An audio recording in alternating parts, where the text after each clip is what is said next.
Hello, I'm Leandra from PaperArtsy, and today we're talking about using your Fresco Chalk Acrylic paints onto fabric. It's a really nice and quite an easy way to colour in. We're going to use quite a watery mix of paint, but it's another way that you can use your paints that you might not have tried before.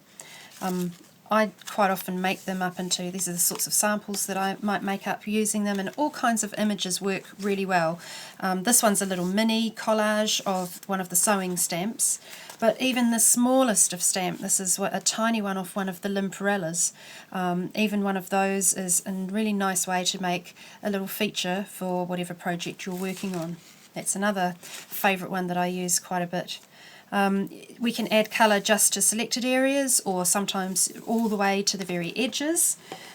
These are samples that I've done when I've been demoing at shows, and I haven't quite got round to making up into cards yet, but this one I even had attempted using the liquid leaf paint to accent, which is quite nice for Christmas. These stamps are from the Jo Firth Young collection. These are minis, they're very popular. I'm going to show you how to do this blending kind of thing where you blend the colours into each other. There's another one with green and blues. They don't have to be very complicated. That's a really simple Christmas card. If you're running late on Christmas cards, then this is a great one to have a go at. Simple mini, a little bit of colour. Perhaps use your sewing machine to sew it onto a white card, or even Jo quite likes using craft cardstock, the brown stuff. It looks fantastic, just straight on there. Love this one. This is her headless snowman, which is typical of Jo's quirky humour. I haven't actually finished this. I intended to sort of add some spots onto it, but as you can see, even just with shades of blue, that's enough. It probably doesn't need a whole lot more. Again, Limparella stamps, and another one of my favourites. So what I'm going to do is show you how to stamp the image and then how to colour it in. The items you're going to need to make the stamp on fabric, obviously you need some stamps. I find the Limparella ones are quite useful because they have quite structured areas, and that makes it really easy to colour them in. They're quite fun. I love doing this with these strips because the strips have just got so much detail going on, and you can use lovely contrasting colours, bright oranges, bright blues, contrasting. It looks fantastic. I've pulled out a few selection of colours I need because I'm going to use this stamp here. I'm looking for some skin tones, so I'm going to show you how to mix up a nice creamy colour. And then I've just selected a couple of other contrasting shades. You're probably not going to need too many, just 2 or 3 is usually enough. Archival ink is my preferred ink onto fabric. The viscosity of the ink is reasonably runny, so it tends to sink down into the fibre of the fabric really nicely. Gives you a nice black image, and of course it's permanent once heat set, so it's ideal for onto fabric. You're going to need some water to water down the paint, a selection of paint brushes. Depending on how detailed your images are, you might need fine ones, or you might be okay with a bigger paintbrush. I tend to go for pointy paintbrushes for this particular technique. An acrylic block for stamping, and a paper towel is always handy to have to clean your brushes off. The first thing we want to do is put our stamp onto the acrylic block. Here at PaperArtsy we always put our stamps, or we suggest that you put your stamps onto Easy Mount as well. A lot more people now are opting to buy them on Easy Mount. We pre-trim everything for you, so if you ever buy a stamp from us on the foam, it comes like this on the back of the index sheet. Our index sheets are laminated on the back so that the Easy Mount clings and is repositionable back onto the sheet. As you can see, each image is trimmed out very close to the design so that when you've got it on your block you can see through to the outline of the design. We suggest that you should do this to your stamps. Our intention is always that if you buy the stamp unmounted, that you yourself put it onto the foam and trim it out by hand with scissors. Particularly important with these Limparella stamps. The detail in them is quite astonishing, and if you want to see that detail properly, then it needs to be on the foam, because the foam helps you get an even transfer of ink onto the receiving surface. If you don't have the foam, you don't get the squish required for the ink to go from the rubber onto the receiving surface. So I'm just going to put that onto the acrylic block. I tend to always roll them down onto the block so that they have nice contact that there. Now, like I said, we're using Archival. Archival is a permanent ink once it's heat set, and you do want to make sure that your ink pad is nice and juicy. When I ink up, I always press in the middle of the ink pad, because if I find if I just hold it like this, the ink pad, I always get the feeling that the centre doesn't really ink up properly, so I tend to always press down. And because Archival inks have got a firm felt ink pad, you can't over ink a stamp. So plenty of ink on there, and of course because we're going on to fabric, fabric is a very sucky surface, so that ink is going to get sucked down in there, so you definitely want to make sure that you've got loads of ink. Always buy re-inkers, and always top up your ink pads with a re-inker. So that's looking nice and shiny on the stamp, which means that it's well inked. So I'm just going to place that on here and press firmly. So I'm pressing firmly in the middle, and you kind of want to allow some time for that ink to sink into the fabric.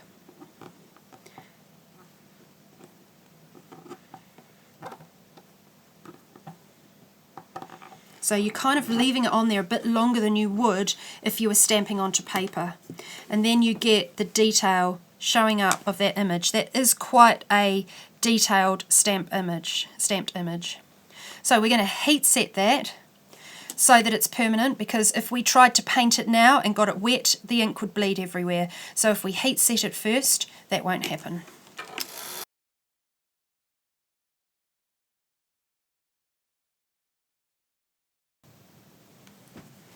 So we've got our image stamped onto fabric, and as you realise, it's very important to thoroughly heat set that. I spent quite a lot of time. This is an image with a lot of black areas, so it's really important that that's thoroughly dry before I start.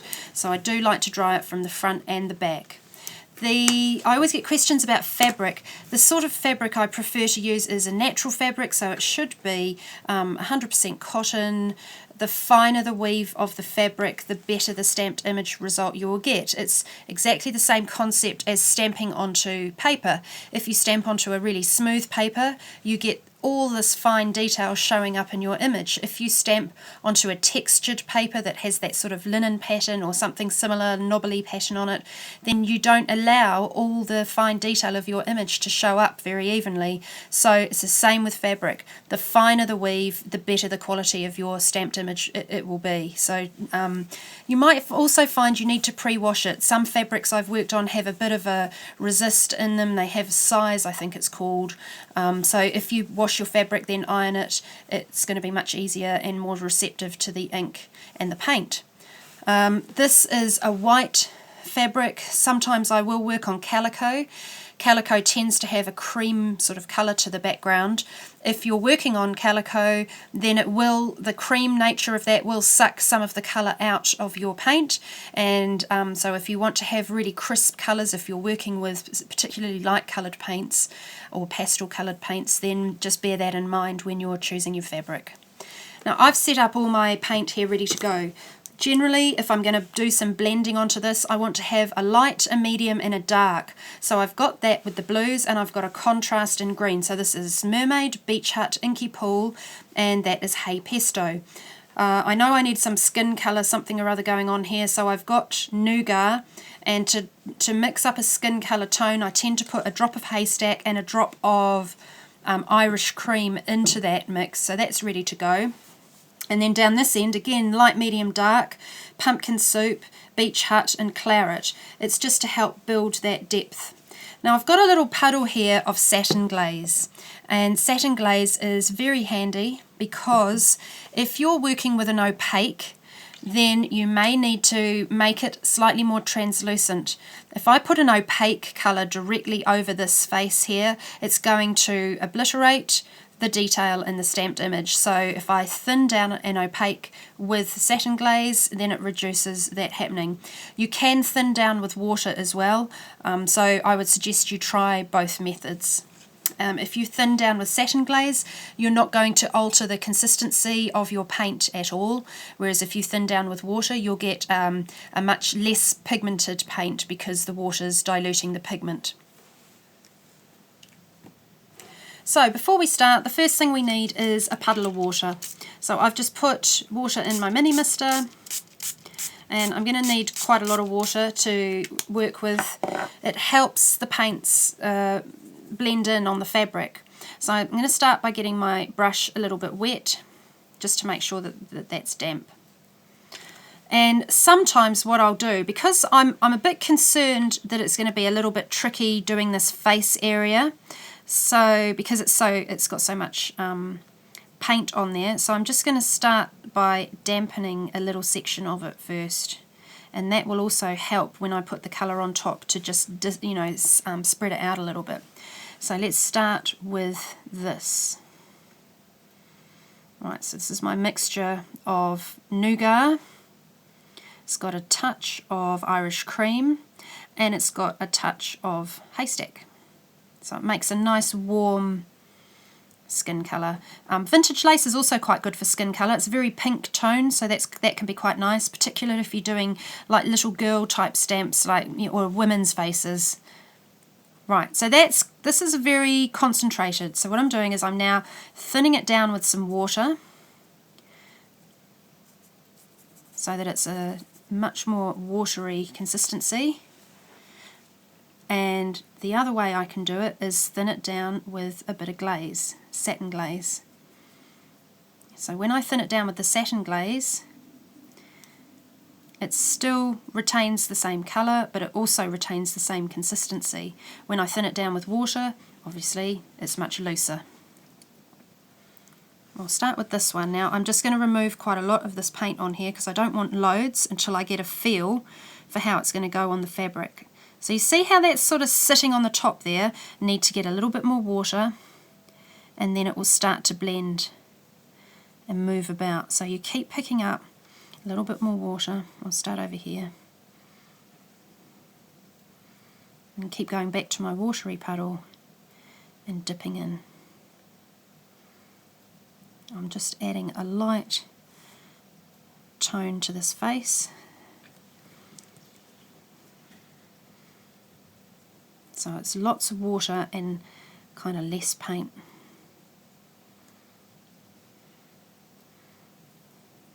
You can see you really don't need much paint. A little goes quite a long way. Now I'm going to go back, pick up some more paint, and now that that's all wet, it will start to accept the paint, and it just dissipates it. The water helps it travel. So you really don't want it sitting on the surface. If you start and the paint is sitting on the surface of your fabric, then grab some water and it will blend it out. So back to my watery puddle, I'm going to come in right up here, right to that border.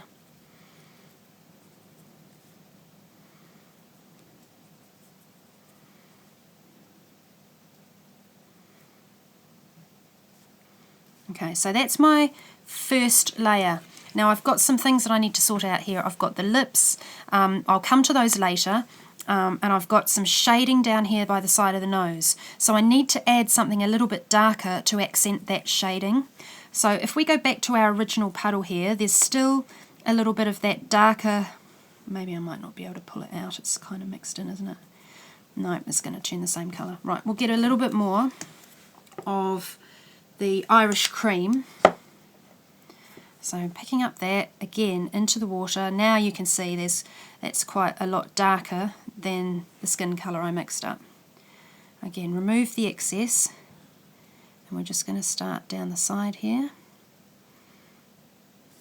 A bit too much on there, and I'm softening it out now. So if I remove out of the brush and then take the clean brush and soften that through, bring it up above the eye.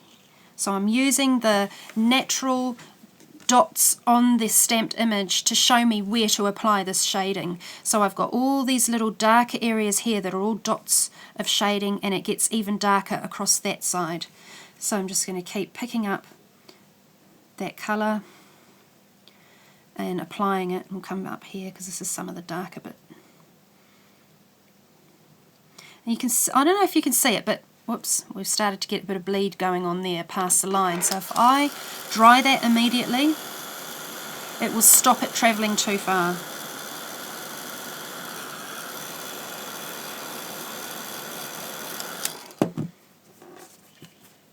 Can you see that? So my brush was a bit too wet, and so because I put a really heavy dollop there, it just kept on bleeding beyond the area that I wanted it to go. So I can come back and fix that up later on with a little bit of, because we're going to paint this background, so I'm not too worried about it. But what I did want to show you is you can use your heat gun to dry that area and it will stop the bleed from continuing further, so you can control that. Right, I'm going back into my dark colour and I'm going to do a little bit more shading down here. So you pretty quickly, when things like that happen, you pretty quickly get a feel for how much water you need on your brush. If you have too much, it would just travel a little bit too far. Now, generally, what I do find is, oops, doing it again there.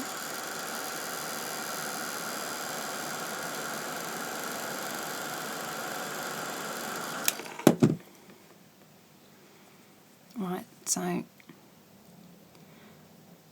so generally I find that if you've got a wet base already, which we kind of had a damp base from the cream, that you don't need to water down the second layer of paint quite as much as you did the first time round.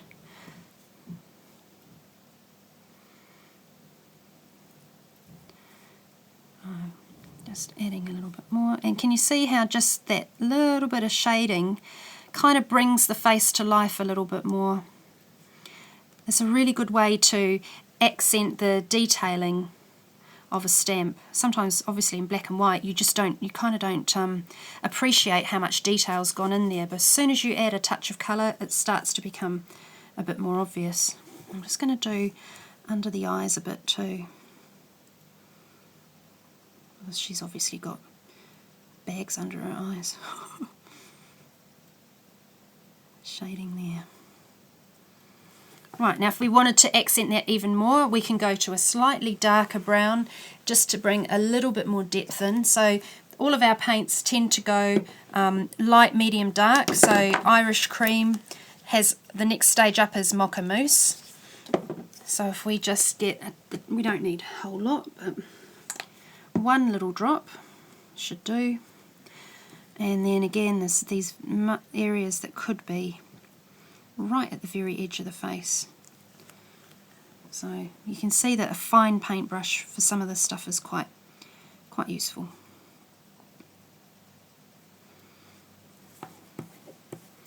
And I'll come down that side.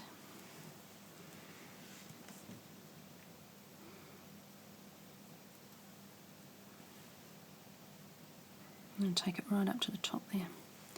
And if that's not blending quite the way you want it, then just add a touch of water.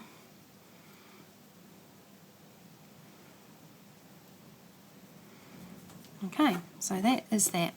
Now, before we move on to these sections next to the side, we need to really dry this off. At the moment, if I put a bright blue colour on the background there, while that section of the face is wet, it's the wet face is going to suck the blue colour into that section. So I need to make sure that the face is thoroughly dry before I start applying a different coloured paint in that area there.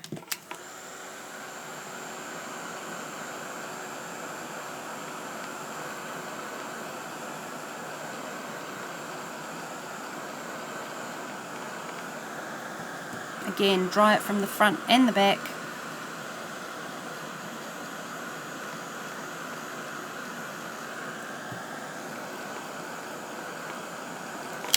Okay, so because we've got the little sections that bled, I'm going to start with Snowflake,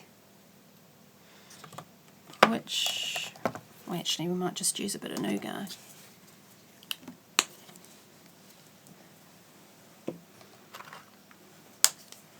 I need to lighten off these bits right to the very side so that we can come over the top with a contrasting colour. So if I just knock that back, and it should come closer to the actual colour of the fabric that we started with.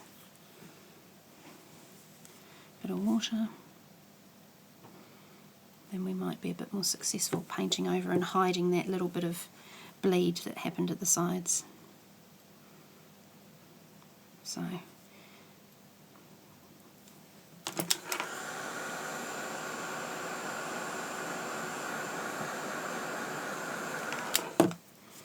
still looking a bit yellow, isn't it? So let's try a bit of snowflake instead of nougat.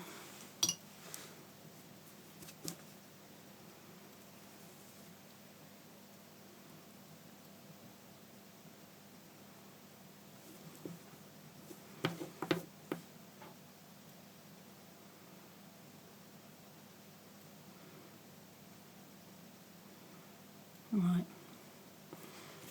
that's going to hide that.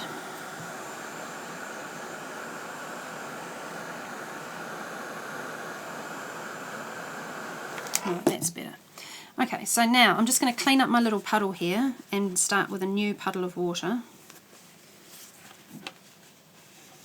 because we're moving on to different colours.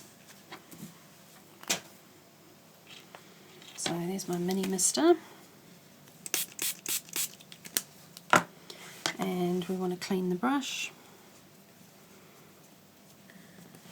Right, so we'll go to Mermaid. Now Mermaid is an opaque, so you've got to be careful with opaques where you put them, but because this is a background area it doesn't matter so much. So I'm starting with quite a lot of water. I always start in the centre and work up to the edges, because then that reduces the likelihood of the paint bleeding into the bits that you don't want it to bleed into.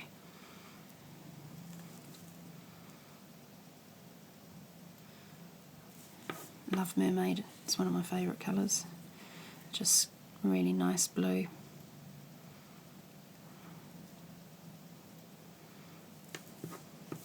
You probably already know, but there is an oil content in archival ink, and so it does seem to sort of naturally act as a bit of a barrier along the edges, which is quite handy. And we need to use a thicker consistency of paint over those bits that we pre-painted before, where we got the little bit of bleeding, to cover that up.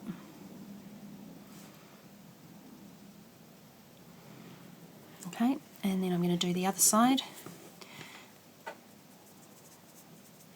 A watery Mermaid.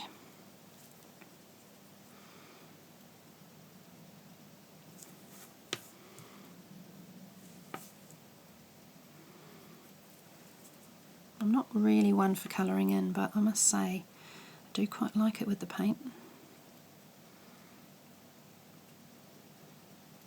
It just seems to blend really nicely when you sort of get to that blending point.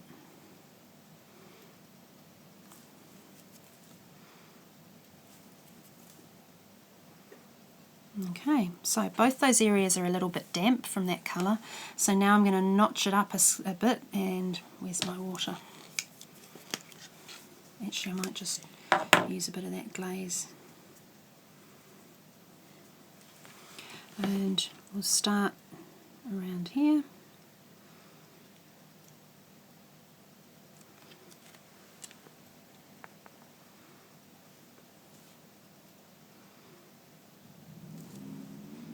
And a little bit more than that.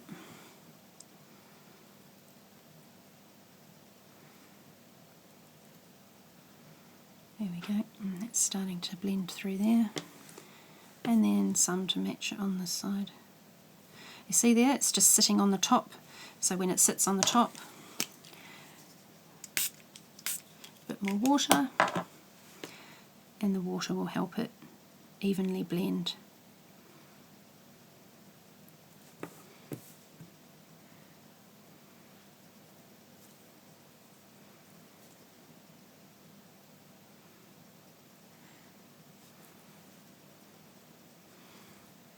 So you just, whoops, well that's lucky, it has bled into that area, but because it's a dark area it's not really And also Beach Hut's translucent, so it's a bit more forgiving than it was earlier.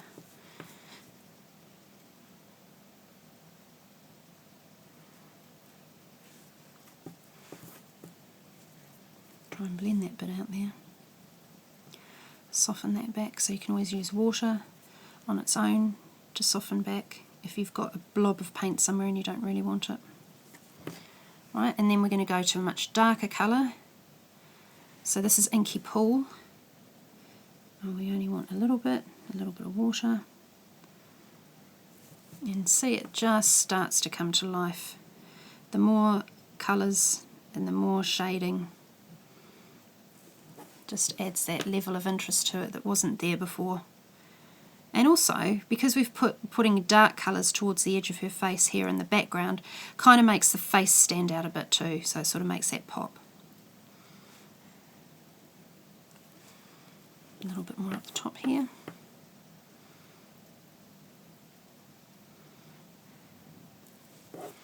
Okay, so you get the idea there. So the last little bit is I'm going to do something to the flower.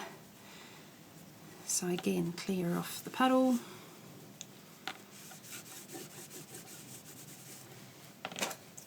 New colour, so, oops, that isn't clean. Can't really have the water looking too dirty. You need to keep your water clean. There we go, that's better.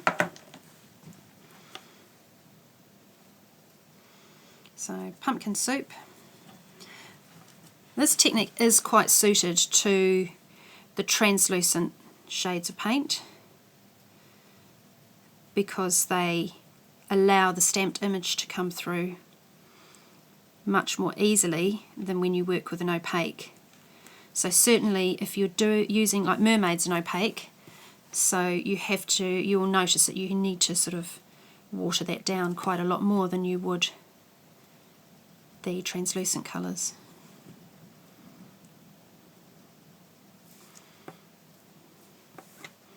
Right, so that's one colour. Now what we've got to try and do is get a little bit of detail happening through a bit of shading, if we can get this sort of centre of that jewel there. So it's a matter of mixing the brown shed. I think I called it Beach Hut earlier. It's not Beach Hut, is it? It's brown shed. Mixing that to get it to blend. So it's a mixture of water and then sort of removing the water. It's really odd, isn't it? Here I am telling you, use lots of water and then don't use lots of water, just to blend it out. If I keep my brush clean by drying it off, I can sort of drag that colour, the little bit of that colour, out a bit further, which just creates a little bit more contrast.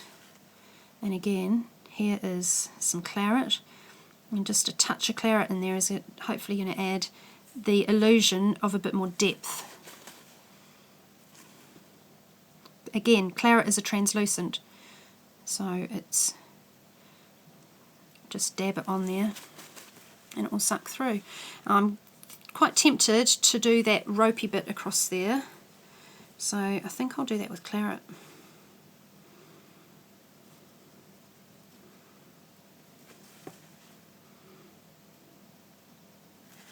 Needs a little bit more water. It's a small area, so don't want to, and a strong colour. Got to be careful I don't use too much water so it doesn't bleed too far.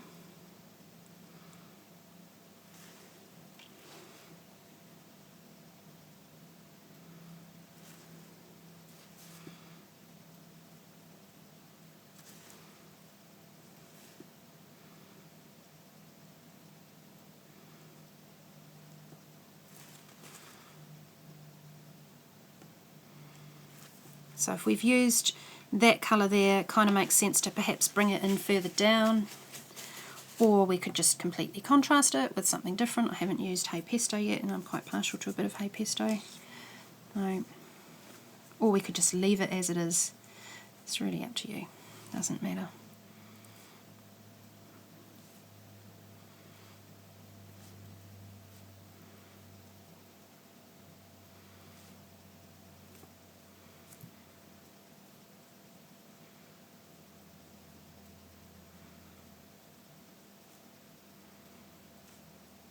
It's quite unusual colouring in on fabric. It's quite different to painting on any other surface because it is such a sucky medium.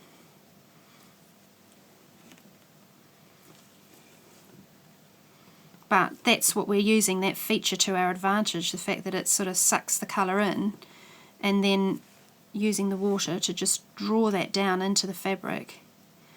We're kind of playing to that feature of it.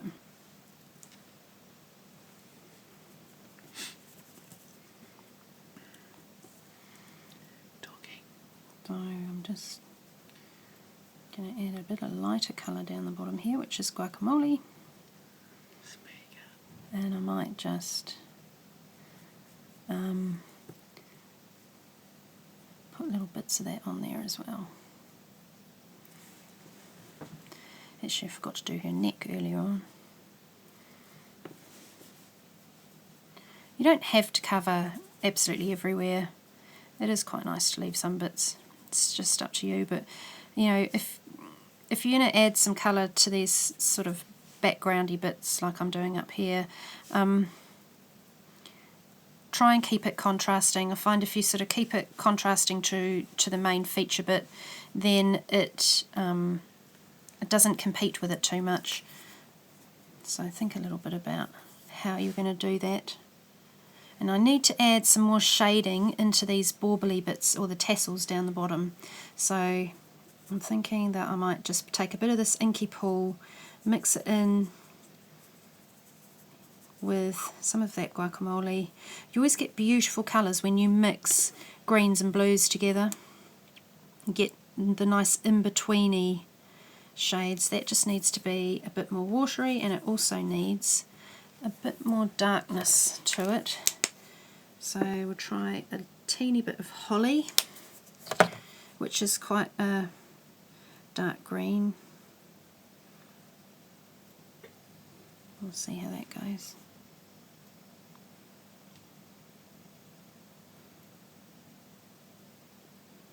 Just trying to add it to the bottoms of them, the tassels.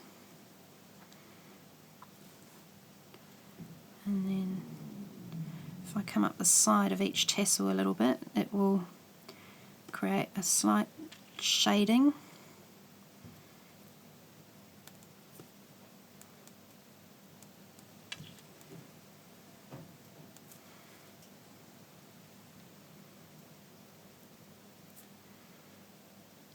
And a little bit across that edge, I think, just to define it from the other section.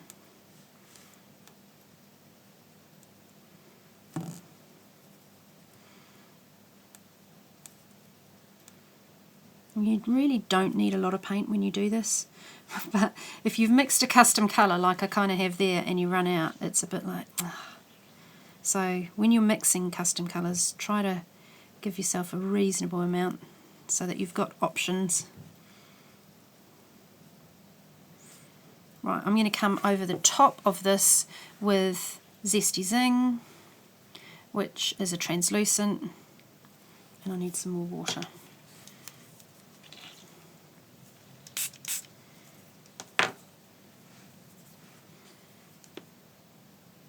Oopsie, might be a bit too much water.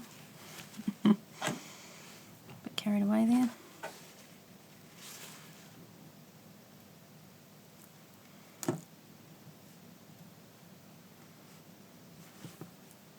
Just gives it a bit of a lift.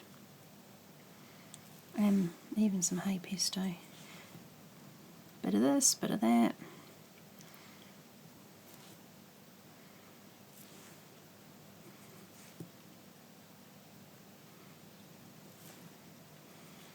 Just mixing up some of these different shades of greens.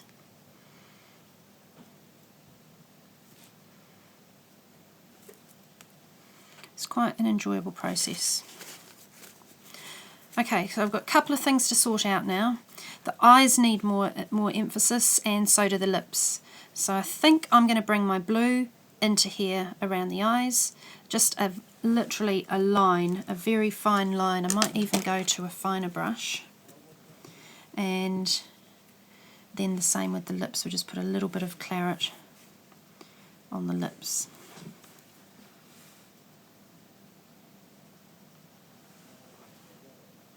See the difference that makes?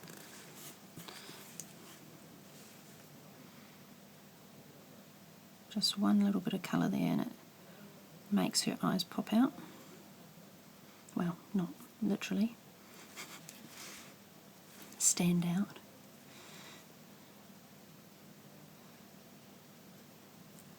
I've made it a bit darker with Inky Pool towards the centre there. Very subtle.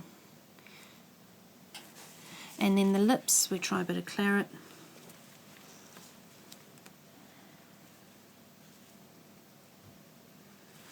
I might have to turn around so I can see.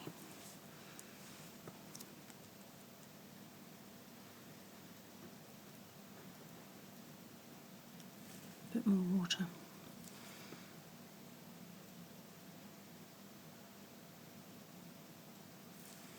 Just going to zap that. And then add a little bit more.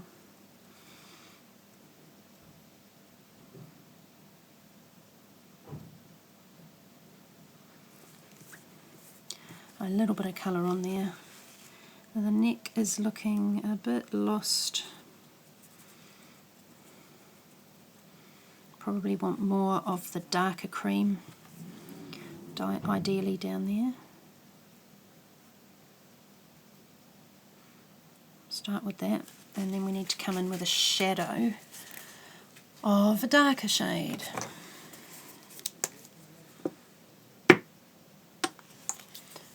Right. Chocolate pudding might be the answer. No, it might have gone a bit too dark.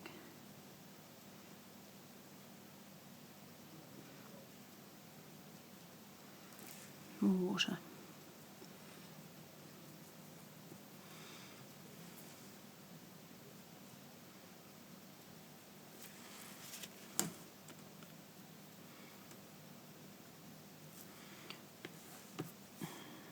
Okay.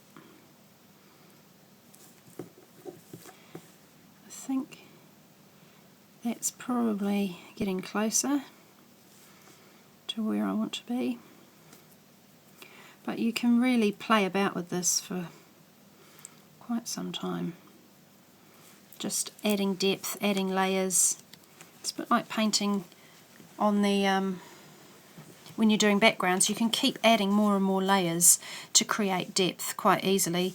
The eyes, I think, I've just got to be a bit careful with the eyes because I always get really frightened that I'll completely blow it, but sometimes just a tiny touch of white or a light shade around there can work really, really well, but you do have to be careful you've got it watered down loads, or it can just look ridiculous and you will lose the detail of the blackness.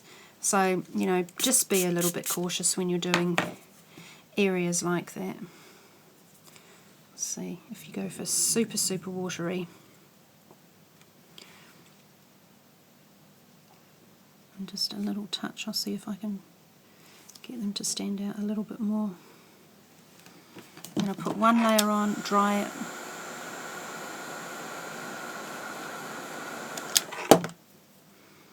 This is probably a bit too tricky for the camera to pick up, I'm not sure.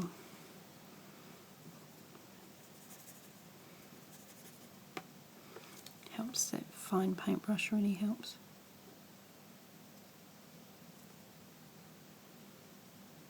There we go.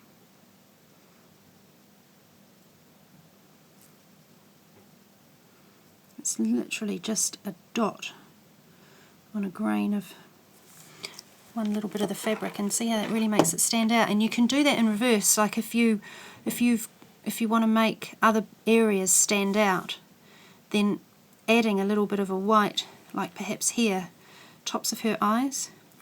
See if you want to make that stand out a bit more, then use your white and it acts as a highlight and a contrast.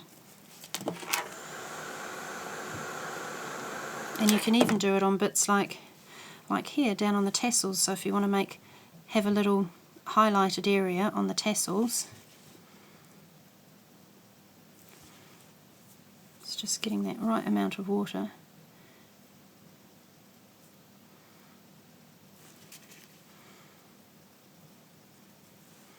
Okay. Now sometimes with eyes, if you take a fine black pen and underline the little part of the image, that helps. Or if you find that you've painted too close and you've lost the detail of the stamped image, then a fine pigment pen will work really well around the edge there to highlight things. But again, even if you go back to your darker shades, like we used Inky Pool around the edge there, so even just going back to some of that can always help create a little bit more depth if that's what you want. If you're not happy with it, you can always just come and add a little bit more shadowing with your paint. It's a great thing about paint, and often I find with something like this, if I go away and come back, when I look at it with fresh eyes, I'll sort of go, oh, that needs, you know, such and such, and you straight away identify what's not quite right, and then you can fix it up.